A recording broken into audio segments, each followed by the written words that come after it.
Programme मसले दे अज episode विच दर्शकों का स्वागत है। अज गल होण जा रही है दिल्ली सिख गुरुद्वारा मैनेजमेंट कमेटी दीआं चोणां तो पहला एक नवे विवाद दी। यह विवाद खड़ा होएगा उस वक्त जदों कि दिल्ली की सरकार ने शीला दीक्षित की सरकार की कैबिनेट यानी कि वजारत वालों मंजूरी मिली है दिल्ली सिख गुरुद्वारा अमेंडमेंट बिल 2012 ਨੂੰ। एक खबर आ रही है कि सूचना आ रही है कि इस अमेंडमेंट बिल इस ड्राफ्ट बिल जिसनों की मंजूरी मिल चुकी है उस विच एक अहम तरमीम की गई है। दिल्ली गुरुद्वारा मैनेजमेंट कमेटी के प्रधान की जी चोण हैगी है उसनों सीधे तरीके नाल कराए जाण दीआं कोशिशां हैगियां ने ते इह फैसला लगभग ले लिया गया है। हालांकि इस पूरे ड्राफ्ट बिल नूं अजे गृह मंत्रालय को भेजा जाएगा जो कि इस पूरे बिल नूं वैट करेगा, उस तो बाद इसनूं मंजूरी दी जाएगी। लेकिन दिल्ली दीआं चोणां दिल्ली मैनेजमेंट कमेटी दी चोणां 31 दिसंबर 2012 तो पहला कराए जाने के निर्देश माणयोग अदालतां दे चुकियां ने। उस हालात विच कई सियासी धिरां खास करके श्रोमणी अकाली दल वालों गहरा एतराज़ जताया गया इस किस्म की किसी भी तरमीम का एक वड्डा पार्ट यह भी हैगा भी प्रधानगी का जिहड़ा कार्यकाल का वकफा हैगा 2 साल तो वधा के 4 साल किया जाए। कुल मिला के अकाली दल ने साफ किया है कि ये जी पूरी कोशिश हैगी है चोणां नूं होर अगे पाए जाने यानी कि चोणां नूं होर अगे लटकाए जाने की कोशिश या कवायद का हिस्सा हैगा। लेकिन की सीधे या असीधे ढंग नाल प्रधान की चोण होना किसी भी गुरुद्वारा मैनेजमेंट कमेटी या गुरुद्वारा प्रबंधन कमेटी विच उसका फायदा है नुकसान है, इस चीज़ की कोक करने की कोशिश करांगे क्योंकि ये मुद्दा सिख जगत नाल बहुत अहम तरीके नाल जुड़िया होएगा। साडे नाल कुछ उगे सिख चिंतक विश्लेषक ते जानकार सिख मामलों के मौजूद है ने। भाई अशोक सिंह बागड़िया साहब साडे नाल उगे सिख स्कॉलर इंटलैक्चुअल जुड़ रहे हैं ने। डॉक्टर गुरचरणजीत सिंह लांबा साहब साडे नाल फॉर्मर एडिटर संत सिपाही अखबार के साडे नाल जुड़ रहे हैं। अमरजीत सिंह चावला साहब है ने तीसरे खास मेहमान SGPC के मैंबर श्रोमणी अकाली दल के नेता। बहुत बहुत स्वागत है सारे मेहमानों का। सब तो पहला भाई अशोक सिंह बागड़िया साहब तुसी इस मूव नूं किवें वेखदे हो? इस उत्ते की सियासी बयानबाजी दूषणबाजी तो एक वक्री चीज़ है लेकिन सीधे ढंग नाल प्रधान की चोण किया जाना असीं SGPC दे विच भी देखा भी प्रधान हर साल चुनिया जाता है, इलैक्टेड हाउस वालों चुनिया जाता है। लेकिन हुण दिल्ली दे विच कहा जा रहा है भी सीधे तरीके नाल जिवें अमरीका का राष्ट्रपति लोगों वालों आवाम वालों चुनिया जाता है उस तरीके की चोण प्रधान लई होवे वाजिब है? ਉਹਦੇ ਵਿੱਚ ਦੋਨਾਂ ਦੇ ਵਿੱਚ ਪਲੱਸ ਮਾਈਨਸ ਪੁਆਇੰਟਸ ਆ ਜਾਂਦੇ ਨੇ। अगर डायरैक्ट इलैक्शन ਹੁੰਦੀ ਹੈ ਉਸ ਦੇ ਵਿੱਚ ਇੱਕ ਵਿਅਕਤੀਗਤ ਪ੍ਰੋਜੈਕਸ਼ਨ ਆ ਜਾਂਦੀ ਹੈ ਜਿਹੜੀ ਸਿੱਖ ਧਰਮ ਦੇ ਅਨੁਕੂਲ ਨਹੀਂ ਹੈ। ਦੂਸਰਾ ਇਹ ਕਿ ਇਹ ਇੱਕ ਧਨਾੜ ਆਦਮੀ ਦੇ ਲੜਨ ਵਾਸਤੇ ਇੱਕ ਅਦਾਰਾ ਬਣ ਜਾਏਗਾ, ਸਧਾਰਨ ਆਦਮੀ ਨਹੀਂ ਲੜ ਸਕਦਾ। ਦੂਜੇ ਪਾਸੇ ਇਹ ਹੈ ਕਿ ਜੇ ਇੰਡਾਇਰੈਕਟ ਹੁੰਦੀ ਹੈ ਤਾਂ ਕਮੇਟੀ ਦੇ ਵਿੱਚ ਧੜੇ ਬਣ ਜਾਂਦੇ ਨੇ।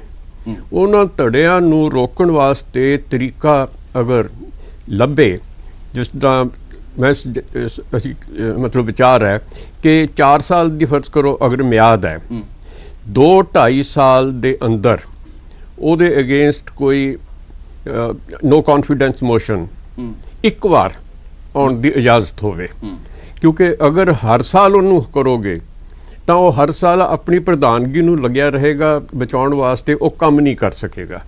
सो बेहतर यह है कि एक दफ़ा जरूर ताकि ਉਹਦੇ ਵਿੱਚ ਫਿਰ ਉਹ ਚੈੱਕ ਰਹਿੰਦਾ ਉਸ ਤੋਂ ਬਾਅਦ ਫਿਰ ਦੁਬਾਰਾ ਨਹੀਂ ਹੋਣਾ ਚਾਹੀਦਾ ਤਾਂ ਕਿ ਫਿਰ ਉਹਨੂੰ ਸਮੂਥ ਕੰਮ ਕਰਨ ਦਾ ਇੱਕ ਕਿਸਮ ਦਾ ਟਾਈਮ ਮਿਲ ਜਾਂਦਾ। ਤੁਸੀਂ ਕਹਿ ਰਹੇ ਵੀ ਯਾਨੀ ਕਿ ਜਿਹੜੀ ਮਿਆਦ ਦੇ ਵਿੱਚ 2 ਸਾਲ ਤੋਂ 4 ਸਾਲ ਕਰਤਾ ਜਾਵੇ ਇੱਕ ਵਾਰ ਨੋ ਕੌਨਫੀਡੈਂਸ ਦੀ ਮੋਸ਼ਨ ਇਹੋ ਜਿਹਾ ਕੋਈ ਸੁਝਾਅ ਐਕਸੈਪਟ ਹੋ ਸਕਦਾ ਹੈ। ਲੇਕਿਨ ਜਿਹੜੀ ਪ੍ਰਧਾਨਗੀ ਸਿੱਧੀ ਕਰਨ ਦੀ ਗੱਲ ਹੈ ਉਹਦੇ ਵਿੱਚ ਕਈ ਕਿਸਮ ਦੀ ਗੱਲ ਹੈ। ਦੋ ਚੀਜ਼ਾਂ ਪਰਸਨੈਲਿਟੀ ਕਲਟ ਤੁਸੀਂ ਕਹਿ ਰਹੇ ਡਿਵੈਲਪ ਹੋ ਸਕਦਾ ਹੈ ਤਨਾੜ ਲੋਕ ਆਗੇ ਆਮ ਆਦਮੀ ਦੇ ਲੜਨ ਵਾਸਤੇ ਉਹ ਬੜਾ ਮੁਸ਼ਕਲ ਹੋ ਜਾਏਗਾ। ਲਾਂਬਾ ਸਾਹਿਬ ਤੁਸੀਂ ਕੁਝ ਐਡ ਕਰਨਾ ਚਾਹੋਗੇ? ਪ੍ਰਮੁੱਖ ਜਿਹੜੀ ਨੁਕਤਾਚੀਨੀਆਂ ਹੋ ਰਹੀਆਂ ਨੇ ਫਿਲਹਾਲ ਤਾਂ ਇਹ ਕਿਹਾ ਜਾ ਰਿਹਾ ਵੀ ਫੌਰੀ ਜਿਹੜਾ ਮਕਸਦ ਇਹਦਾ ਹੋ ਸਕਦਾ ਇਹਦੇ ਪਿੱਛੇ ਦਾ ਮਨੋਰਥ ਹੋ ਸਕਦਾ ਹੈ ਉਹ ਹੈਗਾ ਵੀ ਜਿਹੜੇ ਚੋਣ ਜੋ ਕਿ ਅਜੇ ਤੱਕ ਹੋ ਨਹੀਂ ਪਾ ਰਹੇ ਨੇ ਦਿੱਲੀ ਜਿਹੜੇ ਅਦਾਲਤਾਂ ਹੈਗੀਆਂ ਉਹ ਚਾਹ ਰਹੀਆਂ ਨੇ ਵੀ ਛੇਤੀ ਚੋਣ ਹੋਣ ਉਹਨਾਂ ਨੂੰ ਅੱਗੇ ਪਾਣਾ ਹੈਗਾ। ਬਿਲਕੁਲ ਸਹੀ ਤੁਸੀਂ ਜਿਹੜੀ ਗੱਲ ਕਹਿ ਰਹੇ ਹੋ ਜਿਹੜੀ ਸੁਜੈਸ਼ਨ ਹੈ ਤੁਹਾਡੀ ਪਰ ਇਹਦੇ 'ਚ ਮੁੱਖ ਤੌਰ ਤੇ ਦੇਖਣ ਵਾਲੀ ਗੱਲ ਹੈ ਇਹ ਡਿਮਾਂਡ ਕੀਤੀ ਕਿਨੇ ਹੈ ਕੀ ਕਿਸੇ ਸਿੱਖ ਅਦਾਰੇ ਨੇ ਕਿਸੇ ਸਿੱਖ ਸੰਸਥਾ ਨੇ ਕੀ ਦਿੱਲੀ ਕਮੇਟੀ ਨੇ ਸ਼੍ਰੋਮਣੀ ਕਮੇਟੀ ਨੇ ਕਿਸੇ ਹੋਰ ਨੇ ਕਿਸੇ ਸਿੱਖ ਜਗਤ ਨੇ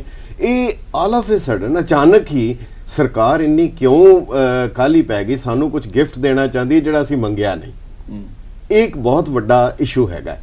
ਇਸ ਦੇ ਪਿੱਛੇ ਇਤਿਹਾਸਕ ਪਿਛੋਕੜ ਜੇ ਅਸੀਂ ਥੋੜਾ ਜਿਹਾ ਸਮਝ ਲਈਏ ਤੇ ਸਾਨੂੰ ਸਮਝਣੇ 'ਚ ਆਸਾਨੀ ਹੋਏਗੀ।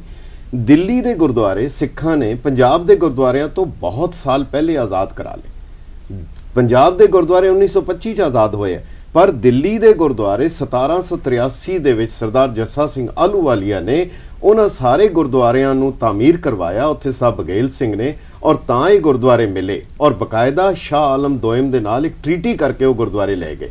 ਔਰ ਉਸ ਦੇ ਬਾਅਦ ਇਤਿਹਾਸ ਇਹ ਕਹਿੰਦਾ ਹੈ ਕਿ ਗੁਰਦੁਆਰਿਆਂ ਦੀ ਆਜ਼ਾਦੀ ਦੀ ਲੜਾਈ ਵਿੱਚ ਜਦੋਂ ਗੁਰਦੁਆਰਾ ਐਕਟ ਬਣਿਆ महात्मा गांधी ने एक टैलीग्राम दिती बाबा खड़क सिंह जी नूं कि देश की आज़ादी की पहली वड्डी जंग तुसीं जित लई, मुबारक होए। पंडित जवाहर लाल नेहरू बीइंग उस वेले वो नाभा जेल च गए, गुरुद्वारियां दी आज़ादी लई ਉਹਦੇ ਵਿੱਚ जेल भी कट्टी उन्होंने। और ਜਿਹੜਾ नेहरू तारा सिंह पैक्ट होया ਉਹਦੇ ਵਿੱਚ ਇਹ ਸੀ कि अज तो बाद गुरुद्वारियां दे प्रबंध विच कोई दखल अंदाजी सरकार नहीं करेगी और कोई अमेंडमेंट बगैर सिखां दी रजामंदी दे नहीं होएगी। इस करके ये सारे एग्रीमेंट, वायदे और दिल्ली दे गुरुद्वारे इतने अहम है। एक चीज़ याद रखनी चाहिए है कि ईवन राष्ट्रपति भवन भी गुरुद्वारा रकाबगंज साहब की जमीन के उत्ते बने। और जिहड़ी पहली एजीटेशन दिल्ली दे विच अंग्रेज़ां दे ज़माने शुरू हुई सी, वो भी रकाबगंज साहब की दीवार ढा दित्ती गई जिहदे करके हुई सी। इस करके ये जिहड़ा अचानक दिता जा रहा है, ये कानूनी प्रक्रिया जो मर्जी हो सकती है, पर एकदम गैर वाजिब है, सिखां नाल धोखा है और ये जिहड़ा एक किस्म की बेईमानी है। और जो कुछ करना है, अगर चंगा करना है, माड़ा करना है, जिन्नी देर तक SGPC दिल्ली गुरुद्वारा कमेटी बाकी सिख जगत इनू मंजूरी नहीं दिंदा, क्योंकि इस तो पहले दियां बड़ियां मंगां सिखां दियां ऑल इंडिया गुरुद्वारा एक्ट की मांग सरकार ने मंजूर की है, लोंगोवाल अकॉर्ड दे विच मंजूर हैगी है, भारत के प्रधानमंत्री ने मानी, उस दे लई कदी कुछ नहीं किया जाता। पर जदों पंजाब दे विच इलैक्शन हो रही होंदी है, कोई अवेलेबल नहीं होंदा, कोई मौजूद नहीं होंदा, अचानक ही दिल्ली दा होम मिनिस्ट्री जिहड़ी है एक ड्राफ्ट बिल बना के पेश कर दिंदी है कि असीं हफ्ते बाद इनू लागू कर रहे हैं। सो ये सारा जिहड़ा प्रोसैस हैगा, ये सारे दा सारा एक इहदी बदनीयती लगदी है। इस तो बदनीयती लगदी है थोड़ी। तो पार्टी चावला साहब बार बार बकायदा कहती आ रही हैगी है, अपार्ट फ्रॉम द फैक्ट भी अकाली दल ये कह रहा हैगा भी चोणां नूं अगे पाए जाण दा पूरी गलबात है, सिद्धे चोण नूं कराया जाना, प्रधान दा सिद्धे चोण होना, इहदे उत्ते मुख्य इतराज की होना चाहिए, लॉजिकल डिमांड पॉलिटिक्स अपार्ट।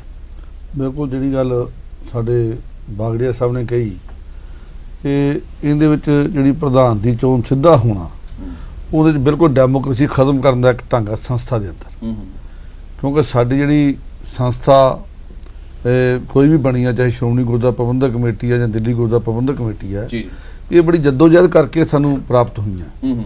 और उस तो बाद इस दे विच जिहड़ा मुख तौर पर प्रधान की एक अकाउंटेबिलिटी है, वो अकाउंटेबिलिटी तां ही है जेकर वो मैंबरां दे राਹੀਂ चुनिया जाता है। जिहड़े मैंबर उहनूं बनाउंदे आ, उन्हां दा इक अधिकार है हाउस दे विच उहनूं पुछना कि असीं तैनूं प्रधान बनाया ते तेरे तो असीं आस रखदे हां। ਜਦੋਂ ਪ੍ਰਧਾਨ ਪਬਲਿਕ ਨੇ ਚੁਣ ਲੈਣਾ, ਇੱਕ ਸਿਰਫ ਇਲੈਕਸ਼ਨ ਤੱਕ ਡੈਮੋਕ੍ਰੇਸੀ ਰਹਿ ਜਾਣੀ ਹੈ। ਇਲੈਕਸ਼ਨ ਤੋਂ ਬਾਅਦ ਉੱਥੇ ਹਾਊਸ ਦੇ ਵਿੱਚ ਕੋਈ ਡੈਮੋਕ੍ਰੇਸੀ ਨਹੀਂ, ਪ੍ਰਧਾਨ ਦੀ ਵੀਟੋ ਪਾਵਰ ਹੋਵੇਗੀ। ਕਿਉਂਕਿ ਪਹਿਲਾਂ ਹੀ ਅਸੀਂ ਤਾਂ ਦੇਖਿਆ ਕਿ ਸਰਦਾਰ ਸਾਹਿਬ ਨੇ ਜਿੰਨੇ ਵੀ ਫੈਸਲੇ ਲਏ ਉਹ ਕਾਂਗਰਸ ਦੇ ਕੋਲੋਂ ਪ੍ਰਭਾਵਿਤ ਹੋ ਕੇ ਜਾਂ ਉਹ ਉੱਥੋਂ ਦੇ ਵਾਤਾਵਰਨ ਦੇ ਮੁਤਾਬਕ ਫੈਸਲੇ ਲੈਂਦੇ ਆ। ਉਹ ਇੱਕ ਵੱਖਰਾ ਇਸ਼ੂ ਹੈਗਾ ਵੀ ਜਿਹੜਾ ਵੀ ਪ੍ਰਧਾਨ ਆਂਦਾ ਹੈ, ਭਾਵੇਂ ਉਹ ਡਾਇਰੈਕਟਲੀ ਇਲੈਕਟਡ ਹੋਵੇ ਜਾਂ ਇਨਡਾਇਰੈਕਟਲੀ ਇਲੈਕਟਡ ਹੋਵੇ, ਕੀ ਉਹਦੇ ਪ੍ਰੇਰਣਾ ਹੈਗੀ, ਕਿ ਮਨੋਰਥ ਕੀ ਹੈ। ਲੇਕਿਨ ਮੁੱਦਾ ਇਹ ਖੜਾ ਹੋ ਰਿਹਾ, ਤੁਸੀਂ ਕਹਿ ਰਹੇ ਹੋ ਵੀ ਡਾਇਰੈਕਟ ਇਲੈਕਸ਼ਨ ਸ਼ਾਇਦ ਉਹਨਾਂ ਠੀਕ ਨਹੀਂ ਹੈਗਾ, ਜਿਹੜੇ ਇਲੈਕਟਡ ਹਾਊਸ ਉਹਨੂੰ ਚੋਣ ਕਰੇ, ਲੇਕਿਨ ਹਾਊਸ ਟ੍ਰੇਡਿੰਗ ਹੈਗੀ ਹੈ। किस किस्म की शख्सियत किहड़े परमुटेशन कॉम्बीनेशन ने चल रहा प्रधान बन सकता हैगा अज दी प्रणाली तहत, ये अपने आप विच एक सवाल हैगा। उहदे तहत कोई हो सकता भी संभावना हैगी है भी इस किस्म का जिहड़ा प्रधान चुनिया जाता वड्डा कॉम्पीटेंट ना होवे, प्रधान बन सकता हैगा अज दी प्रणाली तहत, ये अपने आप विच एक सवाल हैगा। उहदे तहत कोई हो सकता भी संभावना हैगी है भी इस किस्म का जिहड़ा प्रधान चुनिया जाता वड्डा कॉम्पीटेंट ना होवे अज दी तरीके अज दी प्रणाली व्यवस्था के मुताबिक। लेकिन इस चीज़ ने जे डायरैक्टली करता जाता इलैक्शन सीधे तरीके नाल हुंदा तां बहुत ज़्यादा संभावना है भी जिहड़ी चोण लोग करनगे, सिख आवाम जो जिस शख्स नूं अपना प्रधान चुनेगा एटलीस्ट ओहदा एक मियारी लैवल दा चोण होएगा। नहीं हो सकता किवें, एक जरूरी नहीं, क्योंकि दिल्ली के कुछ हालात कुछ वातावरण इवें दे है कि दिल्ली की गौरमेंट उत्थे प्रभावित करती है सारे सिस्टम नूं। उत्थे जिहड़ा साडा हाउस विच लोग ਵੱਖ-ਵੱਖ इलाकों में जित के आउणगे, वो सारे वो भी तो बड़े म्यारी लोग आउणगे जिन्हां लोकां ने एक एक इलाके तो कोई भी सिख धर्म दीयां जिहड़ियां मर्यादा जां उहदियां शर्तां दे मुताबिक इलैक्शन लड़न दा ये प्रोविजन हुंदा गुरुद्वारा कमेटी दे विच। उन्हां बंदियां विचों एक बंदा चुनदा है, तो वो ज़्यादा बेहतर बंदा 46 हल्के है 46 चो प्रधान चुनना साडे कोल होर भी ऑप्शन होणगियां कि प्रधान किहड़ा बेहतर है। उदों सिर्फ 2 पार्टियां लड़ रही हैं, बाकी देखो खड़ नूं उत्थे 20 बंदे खड़ जाण, लेकिन मेन लड़ाई तां अकाली दल दी ते कांग्रेस की रहनी है, जो सरना बैक्ड बाई कांग्रेस। ठीक है, उन्होंने दिल्ली अकाली दल कह लो, कांग्रेस कह लो, ये एक ग्रुप है उनका, बी टीम है, ए टीम है, जो मर्जी कह लो, लेकिन उत्थे वो तो दोवां दी रहनी है। लेकिन या सानू जिहड़ा एक चांस मिलना कि हाउस दे विच सानू चंगा बंदा सी ਵਧੀਆ ਬੰਦਾ ਵੇਖ ਕੇ ਉਹਨੂੰ ਪ੍ਰਧਾਨ ਦੇ ਲਈ ਦੇਖ ਸਕਦੇ ਹਾਂ। ਚਲਿਏ ਬਾਗੜੀ ਜੀ, ਤੁਹਾਡਾ ਇਸ ਬਾਰੇ ਕੋਈ ਕੰਸਰਟਡ ਵਿਊ ਹੈਗਾ? ਤੁਸੀਂ ਕਿਹਾ ਵੀ ਧਨਾੜਾ ਦੀ ਚੋਣ ਬਣ ਕੇ ਰਹਿ ਜਾਏਗੀ, ਇਸ ਕਿਸਮ ਦੀ ਜਿਹੜੀ ਪ੍ਰਕਿਰਿਆ ਹੈਗੀ ਹੈ, ਤੁਸੀਂ ਕਿਹਾ ਵੀ ਸਿੱਖ ਫਿਲਾਸਫੀ ਦੇ ਪੁਆਇੰਟ ਆਫ ਵਿਊ ਨਾਲ ਵੀ ਇਹ ਚੀਜ਼ ਸ਼ਾਇਦ ਐਕਸੈਪਟੇਬਲ ਨਹੀਂ ਹੈ, ਉਹ ਕਿਵੇਂ ਆਪਾਂ ਸਮਝ ਸਕਦੇ ਹਾਂ ਇਸ ਨੂੰ? ਉਹ ਤਾਂ ਜਿਸ ਤਰ੍ਹਾਂ ਇੱਕ ਵੈਸੇ ਤਾਂ ਜਿਹੜੀ ਮੌਜੂਦਾ ਇਲੈਕਸ਼ਨ ਹੈ ਇਹਦੇ ਵਿੱਚ ਗਵਰਨਮੈਂਟ ਦੀ ਇੰਟਰਫੀਅਰੈਂਸ ਤਾਂ ਰਹਿਣੀ ਓ ਰਹਿਣੀ ਹੈ। ਬਿਲਕੁਲ ਸਿਸਟਮ ਇਹੋ ਜਿਹਾ, ਮਿਨਿਸਟਰੀ ਆਫ ਹੋਮ ਅਫੇਅਰਸ ਨੇ ਉਹਨਾਂ ਨੂੰ ਚੋਣਾਂ ਨੂੰ ਕਰਾਉਣਾ, ਨੋਟੀਫਿਕੇਸ਼ਨਾਂ ਕਰਨੀਆਂ ਨੇ। ਦਿੱਲੀ ਦਾ ਇੰਟਰਫੀਅਰੈਂਸ ਹੋ ਗਈ, ਪੰਜਾਬ ਦੇ ਵਿੱਚ ਪੰਜਾਬ ਦੀ ਇੰਟਰਫੀਅਰੈਂਸ। ਮੇਨ ਚੀਜ਼ ਤਾਂ ਇਹ ਹੈ ਜਿਹੜੀ ਸਵਾਲ ਪੈਦਾ ਅੱਜ ਸਾਨੂੰ ਕਰਨਾ ਚਾਹੀਦਾ ਹੈ, ਉਹ ਇਹ ਹੈ ਵੀ ਇਹ ਮੈਨੇਜਮੈਂਟ ਕਮੇਟੀ ਨੂੰ ਦੋਨਾਂ ਉੱਥੇ ਵੀ ਤੇ ਇੱਥੇ ਵੀ ਇਹਨੂੰ ਡੀਪੋਲੀਟੀਕਲਾਈਜ਼ ਕਿਵੇਂ ਕਰਨਾ ਹੈ। ਰਾਈਟ, ਹੁਣ ਅਸੀਂ ਕਾਂਗਰਸ ਅਕਾਲੀ ਬਣ ਗਏ, ਅਕਾਲੀਆਂ ਦੀ ਸਪੋਰਟ ਦੇ ਉੱਪਰ ਬੀਜੇਪੀ ਹੈ, ਇੱਕ ਕਾਂਗਰਸ ਦੀ ਬੀ ਟੀਮ ਬਣ ਗਈ, ਇੱਕ ਅਕਾਲੀ ਬੀਜੇਪੀ ਦੀ ਬੀ ਟੀਮ ਬਣ ਗਈ, ਤੇ ਭੜੀ ਜਾਂਦੇ ਸਿੱਖ ਤੇ ਕੈਜੂਅਲਟੀ ਹੈ ਸਾਡੀ ਮਰਿਆਦਾ। ਇਹ ਜਿਹੜੀ ਚੀਜ਼ ਹੈ ਇਸ ਨੂੰ ਰੋਕਣ ਵਾਸਤੇ ਸਾਡੇ ਜਿਹੜੇ ਆਗੂ ਨੇ ਉਹਨਾਂ ਨੂੰ ਇਹ ਕੋਈ ਜਿਹਨੂੰ ਕਹਿੰਦੇ ਨੇ ਸਿੱਖੀ ਦੇ ਮੱਦੇ ਨਜ਼ਰ ਐਸਾ ਕੋਈ ਬਣਾਉਣਾ ਚਾਹੀਦਾ ਜਿਹਦੇ ਵਿੱਚ ਅਸੀਂ ਇਸ ਨੂੰ ਡੀਪੋਲੀਟੀਕਲਾਈਜ਼ ਕਰ ਸਕੀਏ। ਰਾਈਟ ਰਾਈਟ, ਤੇ ਇੰਟਰਫੀਅਰੈਂਸ ਤਾਂ ਇਹਦੇ 'ਚ ਰਹੇਗੀ, ਕਿਉਂਕਿ ਜਿਸ ਵੇਲੇ ਇਹ ਬਣਿਆ ਐਕਟ, ਉਸ ਵੇਲੇ ਜਿਸ ਅਸਿਸਟੈਂਟ ਨੇ ਇਹ ਬਣਾਇਆ, ਇਹ ਮੈਨੂੰ ਮੇਰੇ ਬਾਪੂ ਜੀ ਨੇ ਦੱਸਿਆ, ਉਹਦੇ ਨਾਲ ਇੱਕ ਸਲਿੱਪ ਲਗਾਤੀ ਉਹਨੇ ਕਿ ਇਸ ਤੋਂ ਬਾਅਦ ਸਿੱਖ ਗਵਰਨਮੈਂਟ ਨੂੰ ਤੰਗ ਨਹੀਂ ਕਰਨਗੇ, ਆਪਸ 'ਚ ਲੜੀ ਜਾਣਗੇ। ਇੱਕ ਦੂਸਰਾ, ਉਸ ਵੇਲੇ ਜਿਹੜੇ ਸਿੱਖਾਂ ਨੇ ਇਸ ਨੂੰ ਜਿਹਨੂੰ ਕਹਿੰਦੇ ਅਪਰੂਵ ਕੀਤਾ, ਉਹ ਸਾਰੇ ਸਰਕਾਰੀਏ ਥੇ, ਜਿਹੜੇ ਪੰਥਕ ਥੇ ਉਹ ਅੰਦਰ ਥੇ। ਸੋ ਇਹ ਜਿਹੜੀਆਂ ਚੀਜ਼ਾਂ ਨੇ, ਇਸ ਕਰਕੇ ਗਵਰਨਮੈਂਟ ਦੀ ਇੰਟਰਫੀਅਰੈਂਸ ਇਨਡਾਇਰੈਕਟਲੀ ਐਕਟ ਵਿੱਚ ਹੀ ਆ ਗਈ। ਹੁਣ ਵੀ ਅਗਰ ਇਹ ਤੁਹਾਡੀ ਇੱਥੋਂ ਵਾਲੀ ਆਪਣੀ ਕਮੇਟੀ ਸਸਪੈਂਡ ਹੁੰਦੀ ਹੈ ਤਾਂ ਉਹਦਾ ਐਡਮਿਨਿਸਟ੍ਰੇਟਰ DC ਅੰਮ੍ਰਿਤਸਰ ਲੱਗਦਾ। ਬਿਲਕੁਲ, ਇਹ ਬੜੀ ਇੰਪੋਰਟੈਂਟ ਗੱਲ ਹੈਗੀ। ਅੱਜ ਮੁੱਦਾ ਇਹ ਹੈਗਾ ਵੀ ਦਿੱਲੀ ਦੇ ਵਿੱਚ ਵੀ ਵਿਧਾਨ ਸਭਾ ਚੋਣਾਂ ਜ਼ਿਆਦਾ ਦੂਰ ਨਹੀਂ ਰਹਿ ਗਈਆਂ ਨੇ।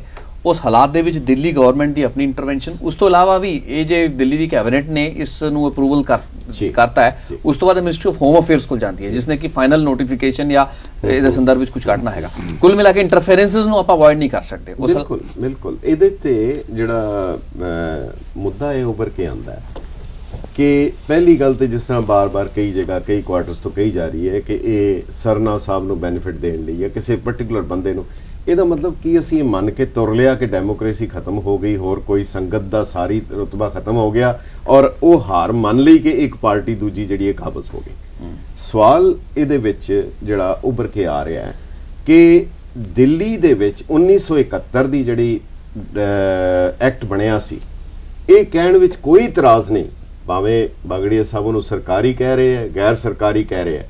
ਇਸ ਤਰ੍ਹਾਂ ਦੇ ਕਈ ਹਾਲਾਤ ਆਉਂਦੇ ਹੈ ਜਦੋਂ ਆਪਸ ਦਾ ਝਗੜਾ ਹੁੰਦਾ ਹੈ, ਉਹਦੇ ਚੋਂ ਕਈ ਵਾਰੀ ਬੜੀ ਚੀਜ਼ ਅੱਛੀ ਉੱਭਰ ਕੇ ਆਉਂਦੀ ਹੈ। ਔਰ ਜਿਵੇਂ ਇਸ ਤੋਂ ਪਹਿਲੇ ਪੈਪਸੂ ਦੇ ਗੁਰਦੁਆਰੇ, ਮੈਂ ਹਿਸਟੋਰੀਕਲੀ ਪੈਪਸੂ ਦੇ ਗੁਰਦੁਆਰੇ ਸੈਂਟਰਲ ਗਵਰਨਮੈਂਟ ਨੇ, ਯੂਨੀਅਨ ਗਵਰਨਮੈਂਟ ਨੇ SGPC ਵਿੱਚ ਸ਼ਾਮਲ ਕਰ ਦਿੱਤੇ ਸੀ ਸਿਰਫ ਇੱਕ ਪ੍ਰਧਾਨ ਚੁਣਨ ਲਈ, ਤਾਂ ਕਿ ਕਾਂਗਰਸ ਦਾ ਪ੍ਰੈਜ਼ੀਡੈਂਟ ਚੁਣਿਆ ਜਾਏ। ਔਰ ਸਾਹ ਪ੍ਰੇਮ ਸਿੰਘ ਲਾਲਪੁਰਾ ਪ੍ਰਧਾਨ ਬਣ ਗਏ ਸ਼੍ਰੋਮਣੀ ਕਮੇਟੀ ਦੇ। ਮਾਸਟਰ ਤਾਰਾ ਸਿੰਘ ਨੇ ਇਮੀਡੀਏਟ ਐਜੀਟੇਸ਼ਨ ਸ਼ੁਰੂ ਕੀਤੀ, ਪਰ 4 ਦਿਨ ਬਾਅਦ ਉਹਨਾਂ ਨੇ ਐਜੀਟੇਸ਼ਨ ਵਾਪਸ ਲੈ ਲਈ ਕਿ ਮੈਂ ਦੇਖ ਰਿਹਾ ਆਉਣ ਵਾਲੇ ਸਮੇਂ ਵਿੱਚ ਸਰਕਾਰ ਦੀ, ਕੇਂਦਰੀ ਸਰਕਾਰ ਦੀ ਇਸ ਮੂਵ ਦਾ ਸਾਨੂੰ ਫਾਇਦਾ ਹੋਏਗਾ, ਕਿਉਂਕਿ ਇਹ ਸਿੱਖਾਂ ਦੇ ਹੱਕ ਵਿੱਚ ਜਾਂਦੀ ਹੈ ਕਿ ਹੋਰ ਦਾਇਰਾ ਸਾਡਾ ਵੱਡਾ ਹੁੰਦਾ ਹੈ। ਔਰ ਐਜੀਟੇਸ਼ਨ ਵਾਪਸ ਲੈ ਲਈ।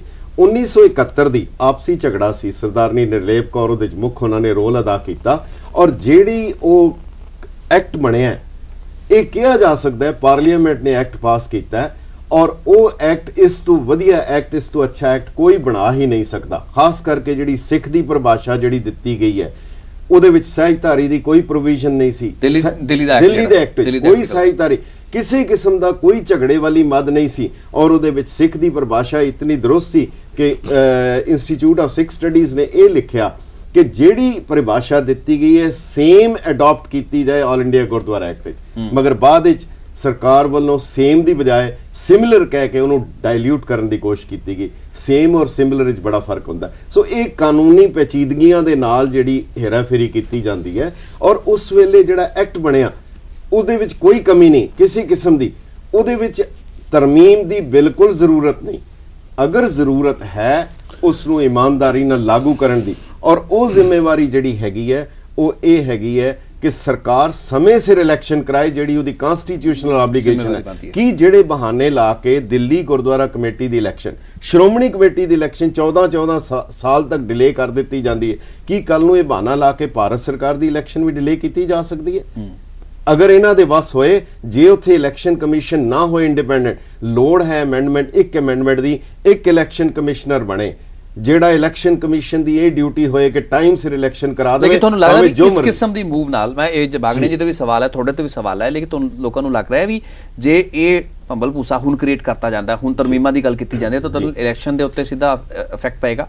ਕਿਉਂਕਿ ਜੇ ਇੱਕ ਮਿੰਟ ਲਈ ਮੰਨ ਲਿਆ ਜੇ ਚੇਂਜਿਸ ਹੋਣੀਆਂ ਹੈਗੀਆਂ ਨੇ, ਚੇਂਜਿਸ ਵੀ ਇਲੈਕਸ਼ਨ ਤੋਂ ਪਹਿਲਾਂ 31 ਦਸੰਬਰ ਤੋਂ ਪਹਿਲਾਂ ਹੋ ਸਕਦੀਆਂ ਨੇ, ਉਹਦੇ ਵਿੱਚ ਨੋਟੀਫਿਕੇਸ਼ਨਾਂ ਬਣਦੀਆਂ, ਭਾਵੇਂ ਦਿੱਲੀ ਨੇ ਕਰਨੀਆਂ ਭਾਵੇਂ ਕੇਂਦਰ ਸਰਕਾਰ ਨੇ ਕਰਨੀਆਂ, ਉਹ ਕੀਤੀਆਂ ਜਾ ਸਕਦੀਆਂ ਨੇ।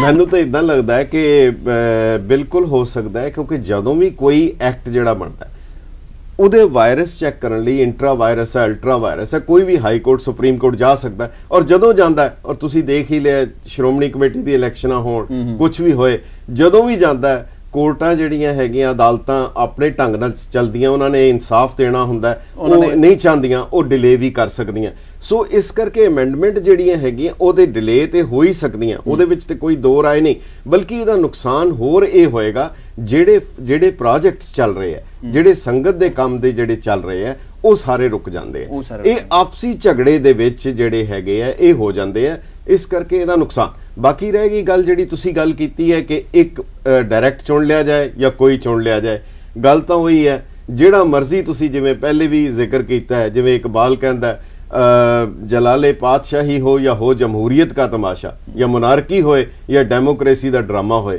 जलाले पातशाही हो या हो जमहूरीयत का तमाशा, जुदा हो दी सियासत से तो रह जाती है चंगेजी।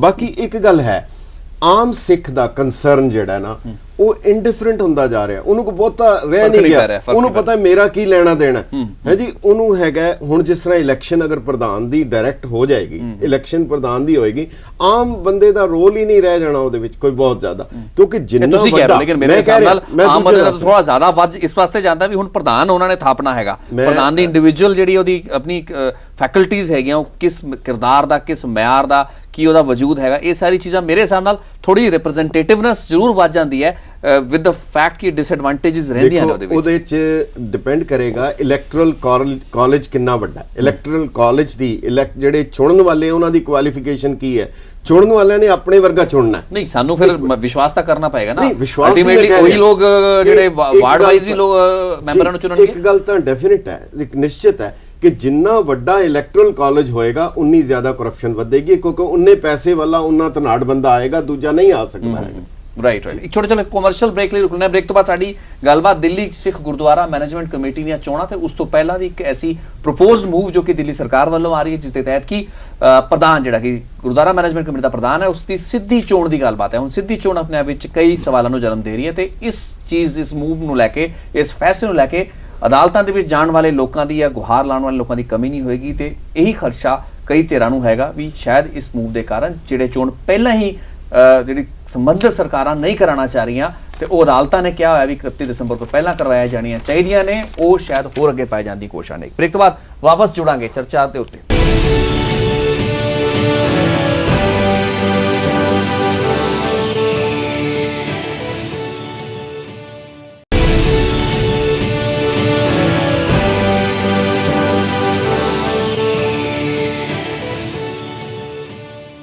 ਬ੍ਰੇਕ ਤੋਂ ਬਾਅਦ ਜਾਰੀ ਹੈ ਸਾਡੀ ਗੱਲਬਾਤ। ਮੁੱਦਾ ਹੈਗਾ ਦਿੱਲੀ ਸਿੱਖ ਗੁਰਦੁਆਰਾ ਮੈਨੇਜਮੈਂਟ ਕਮੇਟੀ ਦੀਆਂ ਚੋਣਾਂ ਤੇ ਪ੍ਰਧਾਨ ਨੂੰ ਸਿੱਧੇ ਤੌਰ ਤੇ ਚੁਣੇ ਜਾਣ ਦੀ ਉਸ ਪ੍ਰਪੋਜ਼ਡ ਚੇਂਜ ਮੂਵ ਜੋ ਕਿ draft bill Delhi Sikh Gurdwara draft amendment bill 2012 ਦੇ ਵਿੱਚ ਆਈ ਹੈ, ਜਿਸ ਨੂੰ ਕਿ ਦਿੱਲੀ ਸਰਕਾਰ ਦੀ ਸ਼ੀਲਾ ਦੀਕਸ਼ਿਤ ਗਵਰਨਮੈਂਟ ਨੇ, ਉਹਦੀ ਕੈਬਨਿਟ ਨੇ, ਵਜ਼ਾਰਤ ਨੇ ਮਨਜ਼ੂਰੀ ਦਿੱਤੀ ਹੈ। ਹੁਣ ਇਹ ਮਾਮਲਾ ਮਿਨਿਸਟਰੀ ਆਫ ਹੋਮ ਅਫੇਅਰਸ ਯਾਨੀ ਕਿ ਗ੍ਰਹਿ ਮੰਤਰਾਲੇ ਕੋਲ ਭੇਜਿਆ ਜਾਣਾ ਹੈਗਾ। ਮੁੱਦਾ ਹੀ ਖੜਾ ਹੋ ਰਿਹਾ ਹੈਗਾ, ਵੱਖ-ਵੱਖ ਸਿਆਸੀ ਧਿਰਾਂ ਇੰਕਲੂਡਿੰਗ ਸ਼੍ਰੋਮਣੀ ਅਕਾਲੀ ਦਲ ਬਾਦਲ ਇਸੇ ਦੀ ਮੰਗ ਕਰ ਰਹੇ ਨੇ ਵੀ ਇਸ ਕਿਸਮ ਦੀ ਕੋਈ ਵੀ ਮੂਵ ਦਾ ਇਸ ਸਮੇਂ ਕੋਈ ਮਤਲਬ ਨਹੀਂ ਰਹਿ ਜਾਂਦਾ, ਸਿਰਫ ਤੇ ਸਿਰਫ ਇਹਦਾ ਇੱਕ ਮਕਸਦ ਹੋ ਸਕਦਾ ਚੋਣਾਂ ਨੂੰ ਅੱਗੇ ਪਾਣਾ, ਜੋ ਕਿ ਸ਼ਾਇਦ ਕੁਝ ਧਿਰਾਂ ਨੂੰ ਸੂਟ ਕਰਦਾ। ਸਾਡੇ ਨਾਲ ਭਾਈ ਅਸ਼ੋਕ ਸਿੰਘ ਬਾਗੜੀਆਂ ਸਾਹਿਬ, ਗੁਰਚਰਨਜੀਤ ਸਿੰਘ ਲਾਂਬਾ ਸਾਹਿਬ ਤੇ ਅਮਰਜੀਤ ਸਿੰਘ ਚਾਵਲਾ ਸਾਹਿਬ ਜੁੜ ਰਹੇ ਨੇ। ਚਾਵਲਾ ਜੀ, ਤੁਸੀਂ ਹੋਰ ਕੁਝ ਐਡ ਕਰਨਾ ਚਾਹੋਗੇ? ਪਿਛਲੇ ਸੈਗਮੈਂਟ 'ਚ ਬੜੀ ਇੰਪੋਰਟੈਂਟ ਗੱਲ ਸੀ ਕਿ ਵੀ ਡਾਇਰੈਕਟ ਇਲੈਕਸ਼ਨ ਦੇ ਆਪਣੇ ਨੁਕਸਾਨ ਹੋਣ ਜਾ ਰਹੇ ਹੈਗੇ ਨੇ, ਲੇਕਿਨ ਸਾਡੇ ਦੇਸ਼ ਦੇ ਵਿੱਚ ਪੰਚਾਇਤਾਂ ਤੋਂ ਲੈ ਕੇ ਜ਼ਿਲ੍ਹਾ ਪਰਿਸ਼ਦਾਂ, ਉਸ ਤੋਂ ਬਾਅਦ ਦੇ ਵਿੱਚ ਮਿਊਨਿਸਪੈਲਿਟੀਆਂ ਤੇ ਕਈ ਦੁਨੀਆ ਦੇ ਸੁਪਰ ਪਾਵਰ ਅਮਰੀਕਾ ਵਰਗੀ ਸੁਪਰ ਪਾਵਰਾਂ ਦੇ ਵਿੱਚ ਡਾਇਰੈਕਟ ਜਿਹੜੀ ਚੋਣ ਹੈਗੀ ਹੈ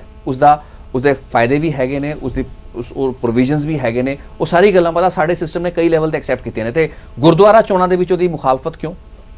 ਦੇਖੋ, ਮੁਖਾਲਫਤ ਇਸ ਕਰਕੇ ਨਹੀਂ ਹੈ ਕਿ ਇਹ ਡਾਇਰੈਕਟ ਚੋਣ ਹੈ ਜਾਂ ਇਨਡਾਇਰੈਕਟ ਚੋਣ ਹੈ। ਸਭ ਤੋਂ ਪਹਿਲੀ ਮੁਖਾਲਫਤ ਇਸ ਗੱਲ ਦੀ ਹੈ ਕਿ ਇੱਕ ਸੁਪਰੀਮ ਕੋਰਟ ਨੇ ਡਾਇਰੈਕਸ਼ਨ ਦਿੱਤੀ ਹੈ ਕਿ ਚੋਣਾਂ ਦਸੰਬਰ ਤੋਂ ਪਹਿਲਾਂ ਕਰਾਈਆਂ ਜਾਣ। ਪਿਛਲੇ 5 ਸਾਲ 4 ਸਾਲ 3 ਸਾਲ ਪਹਿਲਾਂ ਨਾ ਦਿੱਲੀ ਗਵਰਨਮੈਂਟ ਨੇ ਨਾ ਦਿੱਲੀ ਗੁਰਦੁਆਰਾ ਮੈਨੇਜਮੈਂਟ ਕਮੇਟੀ ਨੇ ਇਹੋ ਜਿਹਾ ਕੋਈ ਮੁੱਦਾ ਨਹੀਂ, ਉਹਨਾਂ ਨੂੰ ਕੋਈ ਯਾਦ ਨਹੀਂ ਕਿ ਅਸੀਂ ਇਹਦਾ ਸਿਸਟਮ ਪ੍ਰੋਸੀਜਰ ਚੇਂਜ ਕਰਕੇ ਅਸੀਂ ਇਹ ਕਰ ਲਈਏ। ਅੱਜ ਤੋਂ ਸਾਲ ਪਹਿਲਾਂ ਕਰ ਲੈਂਦੇ। ਇਹਨਾਂ ਨੇ ਬਿਲਕੁਲ ਐਨ ਮੌਕੇ 'ਤੇ ਆ ਕੇ, ਜਦੋਂ ਕਿ ਡਾਇਰੈਕਸ਼ਨ ਹੈ 2 ਮਹੀਨੇ ਦਾ ਟਾਈਮ ਹੈ, ਉਹ 2 ਮਹੀਨਿਆਂ ਤੋਂ ਪਹਿਲਾਂ ਸਾਰੀਆਂ ਫਾਰਮੈਲਿਟੀਆਂ ਪੂਰੀਆਂ ਕਰਦੀਆਂ ਵੀ ਉਹਦੇ ਲਈ ਨੋਮੀਨੇਸ਼ਨ ਦਾ ਟਾਈਮ ਹੁੰਦਾ, ਇਲੈਕਸ਼ਨ ਦਾ ਟਾਈਮ ਹੁੰਦਾ, ਉਹ ਸਾਰਾ ਕੁਝ ਦਸੰਬਰ ਤੱਕ ਮਸਾਂ ਹੀ ਕਲੀਅਰ ਹੁੰਦਾ। ਉਸ ਵੇਲੇ ਇਹੋ ਜਿਹੀ ਅਮੈਂਡਮੈਂਟ ਦੇ ਆ ਕੇ ਕੇਂਦਰੀ ਗ੍ਰਹਿ ਮੰਤਰਾਲੇ ਨੂੰ ਭੇਜਣੀ, ਇਹਦੇ ਤਾਂ ਬਿਲਕੁਲ ਹੀ ਇੱਕ ਡਾਊਟਫੁਲ ਮੂਵ ਆ ਸਾਰੀ। ਔਰ ਦੂਸਰੀ ਇਹਦੇ 'ਚ ਜਿਹੜੀ ਮੂਵ ਆ, ਕੋਈ ਵੀ ਮੂਵ ਆ, ਜਿਵੇਂ ਪਹਿਲਾਂ ਵੀ ਗੱਲ ਹੋਈ ਹੈ ਕਿ ਕੋਈ ਵੀ ਜਿਹੜੀ ਗੱਲ ਆ ਉਹਦੇ ਸਮੁੱਚੇ ਸਿੱਖ ਜਗਤ ਨੂੰ, ਕਿਉਂਕਿ ਦਿੱਲੀ ਗੁਰਦੁਆਰਾ ਜਿਹੜੇ ਨੇ ਉਹ ਇਤਿਹਾਸਕ ਗੁਰਦੁਆਰੇ ਆ, ਉਹ ਵੱਖਰੀ ਗੱਲ ਹੈ ਕਿ ਉੱਥੇ ਦੇ ਗੁਰਦੁਆਰੇ ਇੱਕ ਏਰੀਏ ਦੇ ਕੁਝ ਲੋਕ ਉਹਨੂੰ ਮੈਨੇਜ ਕਰਦੇ ਆ, ਪੰਜਾਬ ਵਾਲੇ ਕਰ ਲੈਂਦੇ ਆ, ਲੇਕਿਨ ਇਹਦੇ ਸਾਰਿਆਂ ਦੀ ਸਹਿਮਤੀ ਹੋਣੀ ਸਭ ਤੋਂ ਜ਼ਿਆਦਾ ਲਾਜ਼ਮੀ ਹੈ। ਲੇਕਿਨ ਇਹਦੇ 'ਚ ਕਿਸੇ ਤਰ੍ਹਾਂ ਦੀ ਕੋਈ ਮੂਵ ਨਹੀਂ ਬਣਾਈ ਗਈ, ਕੋਈ ਉਹਨਾਂ 'ਚ ਕਿਸੇ ਦੀ ਕੋਈ ਰਾਏ ਨਹੀਂ ਲਈ ਗਈ, ਔਰ ਇੱਕ ਬਿਲਕੁਲ ਹੀ ਜਿਹੜਾ ਆਪਣੇ ਤੌਰ ਤੇ ਸਰਕਾਰ ਨੇ ਇੱਕ ਫੈਸਲਾ ਉਹ ਲੈ ਲਿਆ। ਬਾਗੜੀਆ ਜੀ, ਤੁਸੀਂ ਕੁਝ ਹੋਰ ਗੱਲਬਾਤ ਐਡ ਕਰਨਾ ਚਾਹੋਗੇ?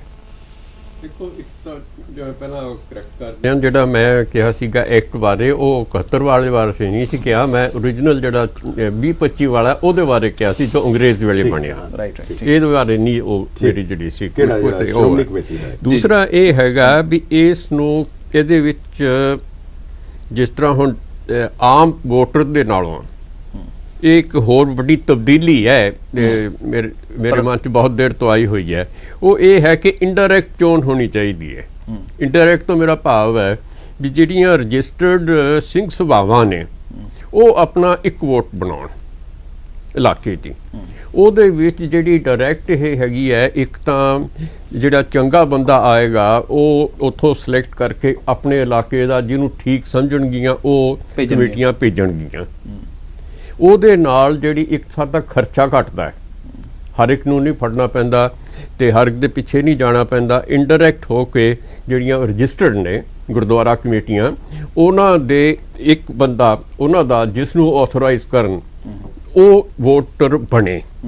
ਉਹਦੇ ਨਾਲ ਇਹ ਠੀਕ ਹੈ, ਇੰਡਾਇਰੈਕਟ ਇਲੈਕਸ਼ਨ ਹੋ ਜਾਏਗੀ। ਇੱਕ ਤਾਂ ਉਹ ਤਾਂ ਕੰਪਲੀਟਲੀ ਇੰਡਾਇਰੈਕਟ ਤੁਸੀਂ ਗੱਲ ਕਰ ਰਹੇ ਹੋ, ਯਾਨੀ ਕਿ ਉਹ ਆਮ ਜਿਹੜਾ ਸਿੱਖ ਇਲੈਕਟੋਰੇਟ ਹੈ, ਜਿਵੇਂ ਸਾਡੀ ਪ੍ਰਣਾਲੀ ਹੈ, ਉਹਦੇ ਵਿੱਚ ਉਹ ਸਿਸਟਮ ਨਹੀਂ ਰਹੇਗਾ ਨਾ, ਉਹ ਨਹੀਂ ਰਹੇਗਾ ਉਹਦੇ ਵਿੱਚ। ਯਾਨੀ ਸਿਰਫ ਪ੍ਰਧਾਨ ਦੀ ਚੋਣ ਲਈ ਜਾਂ ਹੋਰ ਸਾਰੇ ਮੈਂਬਰ ਪੂਰਾ ਸਿਸਟਮ ਤਬਦੀਲ ਕਰ ਰਹੇ ਹਾਂ। ਬਾਕੀ ਪ੍ਰਧਾਨ ਦੀ ਚੋਣ ਤਾਂ ਇੰਡਾਇਰੈਕਟ ਹੋ ਕੇ, ਔਰ ਉਹਦੇ ਵਿੱਚ ਟਾਈਮ ਬਾਉਂਡ ਹੋਣਾ ਚਾਹੀਦਾ ਹੈ ਵੀ ਇਹ ਨਹੀਂ ਹੋਣਾ ਚਾਹੀਦਾ ਵੀ ਹਰ ਸਾਲ ਰਿਨਿਊ ਹੋਵੇ, ਉਹਦੇ ਨਾਲ ਕੰਮ ਨਹੀਂ ਚੱਲਦਾ।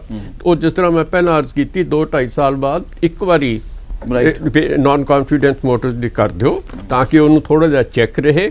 ਤੇ ਫਿਰ ਇਸ ਤੋਂ ਦੂਜਾ ਇਹ ਹੋਵੇ ਕਿ 2 ਪੀਰੀਅਡ ਮਤਲਬ 2 ਜਿਹੜੀਆਂ ਹਨ ਤੁਹਾਡੇ 4-4 ਸਾਲ 2 ਟਰਮ ਤੋਂ ਵੱਧ ਉਹ ਇੱਕ ਬੰਦਾ ਨਾ ਆਵੇ ਨਾ ਆ ਸਕੇ। ਠੀਕ ਹੈ ਲਾਂਬਾ ਜੀ, ਲੇਕਿਨ ਇਹ ਮੈਂ ਜਿਵੇਂ ਪਹਿਲਾਂ ਜ਼ਿਕਰ ਕੀਤਾ ਸੀ, ਪੰਚਾਇਤਾਂ ਤੋਂ ਲੈ ਕੇ ਜ਼ਿਲ੍ਹਾ ਪਰਿਸ਼ਦ, ਮਿਊਨਿਸਪੈਲਿਟੀ, ਇਹ ਸਾਰੇ ਜਿਹੜੇ ਅਦਾਰੇ ਹੈਗੇ ਨੇ ਲੋਕਲ ਗਵਰਨੈਂਸ ਦੇ ਅਦਾਰੇ, ਹੁਣ ਇਹ ਵੀ ਗੁਰਦੁਆਰਾ ਦਾ ਪ੍ਰਬੰਧਨ ਹੈ। It is more of less of a management committee ਹੈ, ਪ੍ਰਬੰਧਕ ਕਮੇਟੀਆਂ ਹੈਗੀਆਂ ਨੇ। ਉਹਦੇ ਵਿੱਚ ਜਦ ਅਸੀਂ ਹੋਰ ਪ੍ਰਣਾਲੀਆਂ ਦੇ ਤਹਿਤ ਆਪਾਂ ਡਾਇਰੈਕਟ ਇਲੈਕਸ਼ਨ ਕਰਵਾ ਸਕਦੇ ਹਾਂ, ਈਵਨ ਸਰਪੰਚਾਂ ਦੀ ਇਲੈਕਸ਼ਨਸ ਜਿਹੜੀਆਂ ਹੈਗੀਆਂ ਉਹ ਡਾਇਰੈਕਟ ਹੋਣ ਦਾ ਸਾਡੇ ਸੰਵਿਧਾਨ ਨੇ ਰਾਈਟ ਦਿੱਤਾ। ਪੰਜਾਬ ਦੇ ਵਿੱਚ ਹੁਣ ਇਸ ਚੀਜ਼ ਨੂੰ ਦੁਬਾਰਾ ਰਿਵਿਊ ਕੀਤਾ ਗਿਆ, ਮੁੜ ਸੁਰਜੀਤ ਕਰ ਲਈ ਗਈ ਉਸ ਪ੍ਰਣਾਲੀ, ਕਿਉਂਕਿ ਇਹ ਮਹਿਸੂਸ ਕੀਤਾ ਜਾ ਰਿਹਾ ਸੀ ਵੀ ਇਨਡਾਇਰੈਕਟ ਜਦੋਂ ਚੋਣਾਂ ਹੁੰਦੀਆਂ ਨੇ ਤਾਂ ਧੜੇਬਾਜ਼ੀਆਂ ਬਣਦੀਆਂ ਨੇ, ਹਾਰਸ ਟ੍ਰੇਡਿੰਗ ਦੀ ਕੈਪੈਸਿਟੀ ਬਣਦੀ ਹੈ, ਜ਼ਿਆਦਾ ਕਮੇਟੀ ਜਾਂ ਉਹ ਜਿਹੜਾ ਅਦਾਰਾ ਹੈਗਾ ਇੰਸਟੀਟਿਊਸ਼ਨ ਦੇ ਮੈਂਬਰਸ ਨੂੰ ਆਪਣੇ ਨਾਲ ਜੋੜਨ ਦੀ ਕੋਸ਼ਿਸ਼ਾਂ ਹੈਗੀਆਂ, ਤੁਹਾਡੀ ਮੈਨੀਪੂਲੇਸ਼ਨ ਦੀ ਕੈਪੈਸਿਟੀ ਜਿਹੜੇ ਧਨਾੜ ਲੋਕਾਂ ਦੀ ਹੈਗੀ ਹੈ ਉਹ ਵੀ ਵੱਧਦੀ ਹੈਗੀ ਹੈ।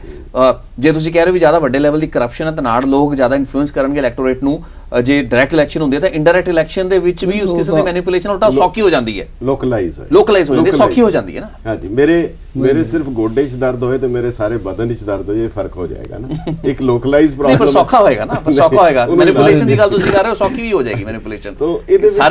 ਸਾਰੇ ਇਲੈਕਟੋਰੇਟ ਨੂੰ ਪ੍ਰਭਾਵਿਤ ਕਰਨਾ ਤੇ ਕਿ ਪਾਰਟਿਕੂਲਰ ਸੈਕਟਰ ਨੂੰ ਜਾਂ ਇੰਡੀਵਿਜੂਅਲਸ ਨੂੰ ਪ੍ਰਭਾਵਿਤ ਕਰਨਾ, ਉਹਦੇ ਵਿੱਚ ਫਰਕ ਹੈਗਾ ਨਾ। ਗੱਲ ਇਹ ਹੈ ਕਿ ਇਹ ਜਿਹੜੀ ਤੁਸੀਂ ਕੀਤੀ ਉਹ ਫਿਰ ਇਦਾਂ ਦਾ ਹੋ ਜਾਏਗਾ ਜਿਸ ਤਰ੍ਹਾਂ ਇੱਕ ਹੈਡ ਦੋ ਗੱਲਾਂ ਇਹਦੇ ਚ ਆਉਂਦੀਆਂ, ਜਿਵੇਂ ਕੋ ਮਹੰਤ ਚੁਣ ਲਿਆ ਇੱਕ ਵੱਡਾ, ਉਹ ਵੱਡਾ ਮਹੰਤ ਜਿਹੜਾ ਚੁਣਿਆ ਗਿਆ ਤੇ ਉਹ ਹੁਣ ਉਹਦੀਆਂ ਪਾਵਰਸ, ਉਹਦੀਆਂ ਸਾਰੀਆਂ, ਉਹਦਾ ਰੁਤਬਾ, ਉਹ ਸਾਰਾ ਕੁਝ ਉਹ ਦੂਜੇ ਢੰਗ ਦਾ ਹੋ ਜਾਏਗਾ ਜਿਹੜਾ ਕਿ ਆਮ ਲੋਕਾਂ ਦੇ ਲੈਵਲ ਦੀ ਉਹਦੀ ਅਪਰੋਚੇਬਲ ਨਹੀਂ ਹੋਏਗਾ। ਤੇ ਦੂਸਰੇ ਪਾਸੇ ਜਿਸ ਤਰ੍ਹਾਂ ਉਹ ਫਿਰ ਇੱਕ ਕਾਫੀ ਵੱਧ ਜਾਂਦਾ ਹੈ, ਉਹਦਾ ਇਨਫਲੂਐਂਸ ਕਲਟ ਵੱਧ ਜਾਏਗਾ। ਬਾਕੀ ਤੁਸੀਂ ਕਹਿੰਦੇ ਇੱਕ ਖਰਚਾ ਹੋ ਸਕਦਾ ਹੈ, ਇੱਕ ਖਰਚਾ ਹੋ ਸਕਦਾ ਵੀ ਦਿੱਲੀ ਦੇ ਗੁਰਦੁਆਰੇ ਇਟਸੈਲਫ ਜਿਹੜੇ ਹੈ, ਦਿੱਲੀ ਦਾ ਪੋਲਿਟਿਕਸ ਜੋ ਕਿ ਕੁਝ ਥੋੜਾ ਜਿਹਾ ਇਲਾਕਾ ਛੋਟਾ ਹੈ, ਰਿਸੋਰਸਸ ਵੱਧ ਹੈ ਔਰ ਉੱਥੇ ਕਾਫੀ ਕੁਝ ਫਾਇਰਵਰਕਸ ਮਿਲਦਾ ਹੀ ਰਹਿੰਦਾ ਸ਼ੁਰੂ ਤੋਂ ਹੀ। ਜਿਵੇਂ ਇੱਕ ਬੜਾ ਇੰਟਰਸਟਿੰਗ ਹੈ ਕਿ ਜਿਸ ਵੇਲੇ 1971 ਦਾ ਐਕਟ ਬਣਿਆ, ਹਾਲਾ ਪੰਜਾਬ ਦੇ ਚ ਨਹੀਂ ਹੈ, ਜੇ ਇੱਥੇ ਲਾਗੂ ਹੋ ਜਾਏ ਤੇ ਇੱਥੇ ਵੀ ਕਈ ਕੁਝ ਹੋ ਜਾਏਗਾ, ਉਹਦੇ ਵਿੱਚ ਸੀਗਾ ਕਿ ਕੋਈ ਵੀ ਗੁਰਦੁਆਰੇ ਦਾ ਜਿਹੜਾ ਐਗਜ਼ੀਕਿਊਟਿਵ ਦਾ ਮੈਂਬਰ ਬਣਨ ਲਈ, ਕਾਰਜਕਾਰਨੀ ਦਾ ਮੈਂਬਰ ਬਣਨ ਲਈ ਜਾਂ ਮੈਟ੍ਰਿਕ ਹੋਏ ਤੇ ਜਾਂ ਫਿਰ ਉਸ ਨੂੰ ਗਿਆਨੀ ਪਾਸ ਹੋਏ। ਦਿੱਲੀ ਦਾ ਐਕਟ ਕਹਿੰਦਾ, ਦਿੱਲੀ ਦਾ ਐਕਟ ਕਹਿੰਦਾ 71 ਵਾਲਾ। ਉਹਦੇ ਵਿੱਚ ਇੱਕ ਕੋਈ ਬੜੇ ਸੀਨੀਅਰ ਆਗੂ ਸਨ ਜਿਹੜੇ ਵਿਚਾਰੇ ਇਸ ਨੂੰ ਕੁਆਲੀਫਾਈ ਨਹੀਂ ਸੀ ਕਰਦੇ, ਜਿਹੜੇ ਖਾਹਿਸ਼ਮੰਦ ਸਨ ਪ੍ਰਧਾਨ ਬਣਨ ਦੇ, ਉਹ ਰਹਿ ਗਏ ਔਰ ਕੀਤਾ ਵੀ ਸ਼ਾਇਦ ਇਸੇ ਕਰਕੇ ਸੀ ਉਹਨਾਂ ਨੂੰ ਬਾਹਰ ਕੱਢਣ ਦਾ ਮੈਕੀਨੇਸ਼ਨਸ ਇਹੀ ਸੀਗਾ ਕਿ ਉਹਨਾਂ ਨੂੰ ਕਿਸ ਤਰੀਕੇ ਨਾਲ ਐਲੀਮੀਨੇਟ ਕਰਤਾ ਜਾਏ। ਉਹਦੇ ਤੇ ਫਿਰ ਤਾਰਾ ਸਿੰਘ ਕਾਮਲ ਜਿਨ੍ਹਾਂ ਦੀ ਸਿਮ ਦੇ ਪੱਥਰ ਵੀ ਹੈ ਤੇ ਉਹਨਾਂ ਨੇ ਫਿਰ ਲਿਖਿਆ ਸੀ, ਏਕ ਅਕਾਲੀ ਕਰੇ ਬਿਨੰਤੀ ਹੈ ਗੁरुदेव हमारो, हमको मैट्रिक पास बना दो, मैं हूँ दास तुम्हारो, 3 साल पहली मैं पढ़कर छोड़ दिया मदरसा, फिर हम गोलक सेव कमाई बैंक भरा बलिहारो, सर्टिफिकेट बख्श परम मेरे के मैट्रिक के ज्ञानी, चोण जीत कर बनू 77 शत्रु पकड़ संघारो। और उस उन्होंने एक दूजी चौके वो दो धड़े आपस लड़ते है, इकट्ठे होंगे है, लड़ पैंदे है, झगड़ा तो सिर्फ कुर्सी का सी, होर तो कुछ होंदा नहीं। ਉਹ ਜਿਸ ਵੇਲੇ ਇੱਕ ਦੋਨੋਂ ਰਲ ਗਏ, ਉਹਨਾਂ ਨੇ ਕਿਧਰੋਂ ਤਾਰਾ ਸਿੰਘ ਕਾਮਲ ਨੇ ਤਸਵੀਰ ਲੈ ਆਂਦੀ, ਹੱਥ ਜੋੜ ਕੇ ਖੜਾ ਹੈ ਤੇ ਦੂਜੇ ਜਿਹੜੇ ਜਥੇਦਾਰ ਸੀ ਉਹ ਆਕੜ ਕੇ ਖੜੇ ਹੈ। ਉਹਨੇ ਜੋ ਕੁਝ ਲਿਖਿਆ ਸ਼ਾਇਦ ਅੱਜ ਵੀ ਉਹੀ ਰੈਲੇਵੈਂਟ ਹੈ ਔਰ ਇਹੀ ਕਹਾਣੀ ਹਰ ਗੁਰਦੁਆਰੇ ਦੀ ਹੈ, ਹਰ ਥਾਂ ਦੀ ਹੈ। ਇਲਾਕਾ ਬਦਲ ਜਾਏ ਕੁਝ ਫਰਕ ਨਹੀਂ ਪੈਂਦਾ। ਉਹਨਾਂ ਨੇ ਲਿਖਿਆ ਸੀ ਕਿ ਕੋਟ ਜਨਮ ਕਾ ਭੂਲਾ ਮਾਧੋ ਆਇਆ ਸ਼ਰਨ ਤਿਹਾਰੀ, ਤੁਮ ਵੀ ਦਰਜੀ ਹਮ ਵੀ ਦਰਜੀ ਦੁਖ रो गिरधारी, घोर तपस्या कीनी ठाकुर पाया तोर द्वारा, मोहे बता दे गोलक को तुम कैसे कैंची मारी, तुम भी दर्जी हम भी दर्जी तू करो गिरधारी। कहता पंथ रतन भी छाड़ा ठाकर फतेह सिंह भी छाड़ा, सीस गंज ना छाड़ा जाए गुरु गोलक चित लागा, हमरी भी पत्ती राख दे अल्लाह चिंता लाओ हमारी, तुमने कार बना ली मेरी खत्म करो बेकारी, तुम भी दर्जी हम भी दर्जी तू करो गिरधारी। सो ये सारा कुछ जिहड़ा सिलसिला है, दरअसल असल विच जिहड़ी असलीयत है धर्म ते राजनीति, कोई भी सरकार भावें कोई सरकार हो जाए, मैं फिर कोट करांगा मास्टर तारा सिंह नूं, ਪ੍ਰੈਸ ਵਾਲਿਆਂ ਨੇ ਪੁੱਛਿਆ ਸੀ ਤੁਹਾਡੀ ਲੜਨ ਦੀ ਆਦਤ ਹੈ, ਹਰ ਵੇਲੇ ਲੜਦੇ ਰਹਿੰਦੇ ਹੋ, ਜੇ ਤੁਹਾਡੀ ਸਰਕਾਰ ਆ ਗਈ ਫਿਰ ਕੀ ਕਰੋਗੇ?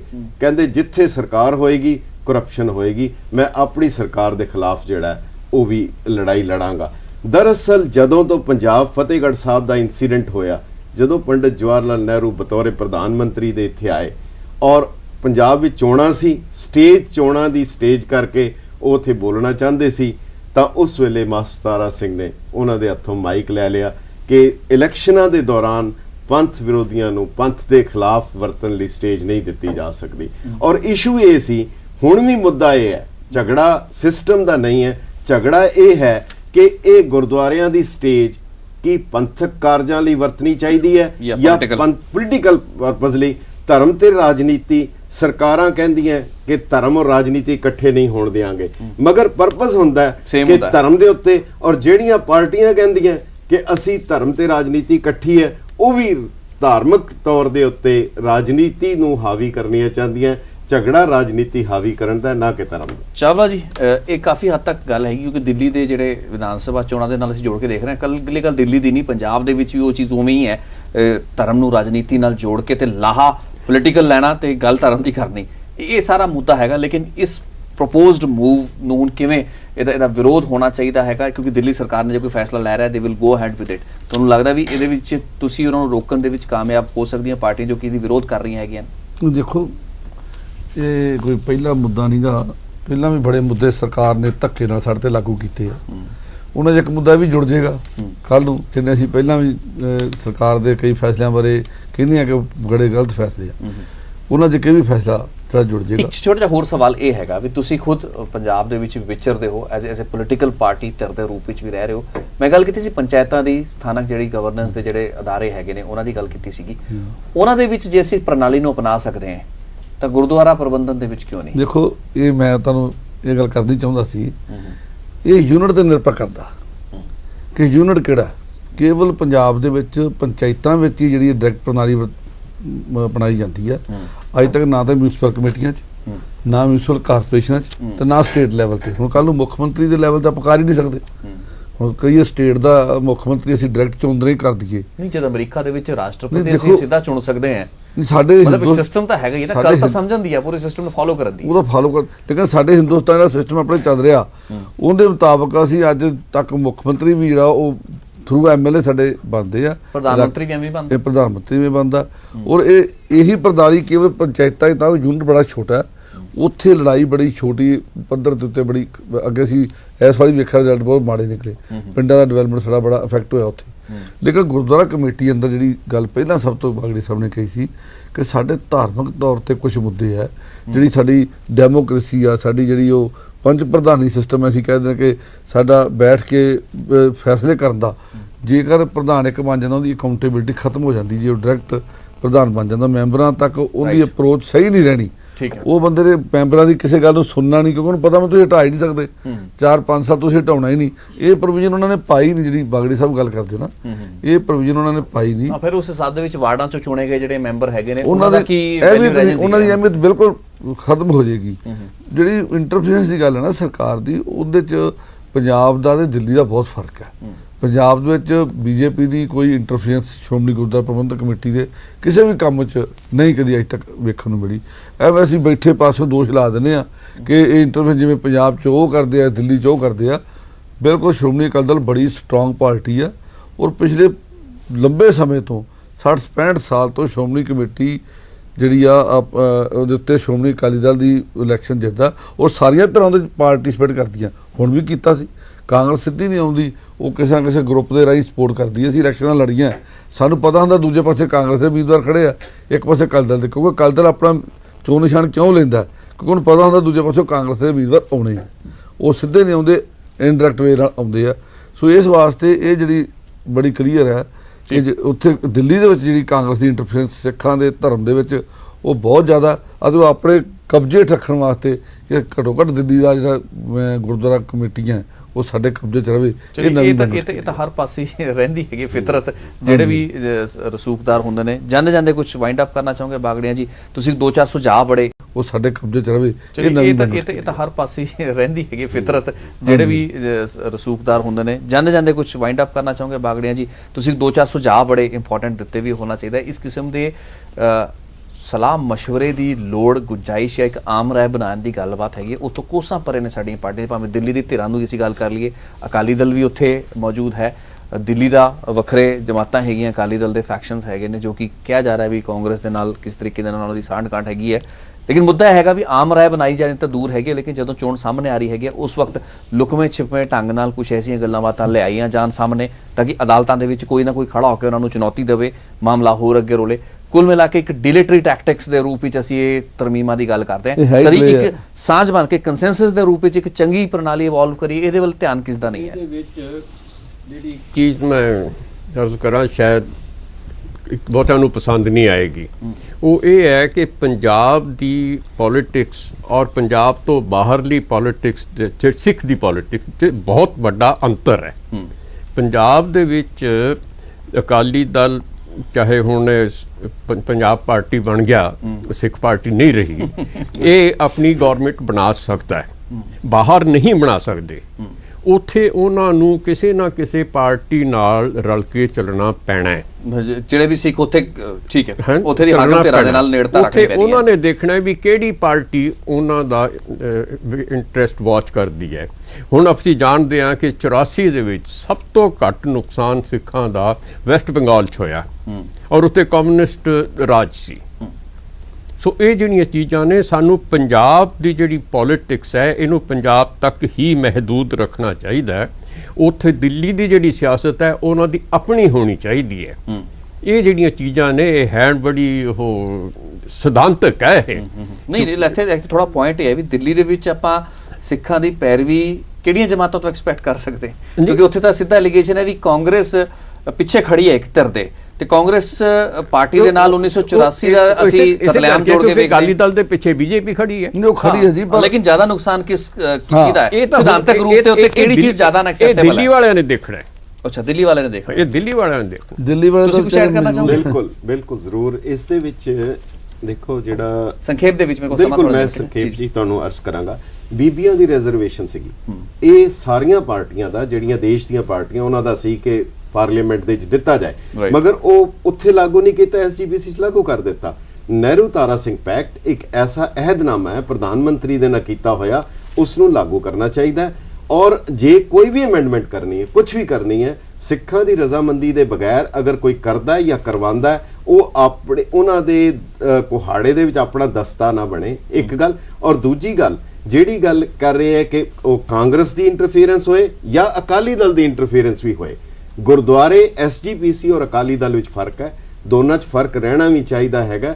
ਜਿਹੜਾ 1925 'ਚ ਅਕਾਲੀ ਦਲ ਬਣਿਆ ਸੀ ਉਹ ਨਿਰੋਲ ਧਾਰਮਿਕ ਜਥੇਬੰਦੀ ਸੀ, ਔਰ ਹੁਣ ਅਕਾਲੀ ਦਲ ਦਾ ਜਿਹੜਾ ਸਰੂਪ ਹੈ, ਇਸ ਕਰਕੇ ਇੰਟਰਫੀਰੈਂਸ ਭਾਵੇਂ ਅਕਾਲੀ ਸਰਕਾਰ ਦੀ ਹੋਏ, ਕਾਂਗਰਸ ਸਰਕਾਰ ਦੀ ਹੋਏ, ਬੀਜੇਪੀ ਦੀ ਹੋਏ, ਕਿਸੇ ਦੀ ਵੀ ਹੋਏ, ਗੁਰਦੁਆਰਾ ਪ੍ਰਬੰਧ ਸ਼੍ਰੋਮਣੀ ਗੁਰਦੁਆਰਾ ਪ੍ਰਬੰਧਕ ਕਮੇਟੀ ਦੇ ਮੈਂਬਰਾਂ ਵੱਲੋਂ ਕਰਨਾ ਚਾਹੀਦਾ ਹੈ। ਜੇ ਕੋਈ ਸਿੱਧਾ ਪ੍ਰਧਾਨ ਚੁਣ ਕੇ ਆਉਂਦਾ, ਜੇ ਕੱਲ ਨੂੰ ਕੀ ਉਹ ਦਿੱਲੀ ਦਾ ਚੀਫ ਮਿਨਿਸਟਰ ਚੁਣਨਾ ਚਾਹਣਗੇ ਜਾਂ ਉਹ ਚੁਣਨਾ ਚਾਹਣਗੇ, ਅਗਰ ਉਹ ਸਿੱਧੇ ਤਰੀਕੇ ਨਾਲ ਚੁਣ ਸਕਦੇ ਆ ਫਿਰ ਤਾਂ ਉਹ ਇਦਾਂ ਹੀ ਹੋਏਗਾ। ਜੇ ਉਸ ਤਰ੍ਹਾਂ ਦਾ ਪ੍ਰਧਾਨ ਆਏਗਾ ਜਿਵੇਂ ਤਾਰਾ ਸਿੰਘ ਕਾਮਲ ਕਹਿੰਦਾ ਸੀ, ਦੇ ਜਵਾਬ ਨਾ ਫਤਿਹ ਕਾ ਬੋਲੇ ਮੂੜ ਸਮਾਨ, ਕਹੇ ਨਾਥ ਸੋ ਜਾਣੀਏ ਸੋ ਜਨ ਹੈ ਪ੍ਰਧਾਨ।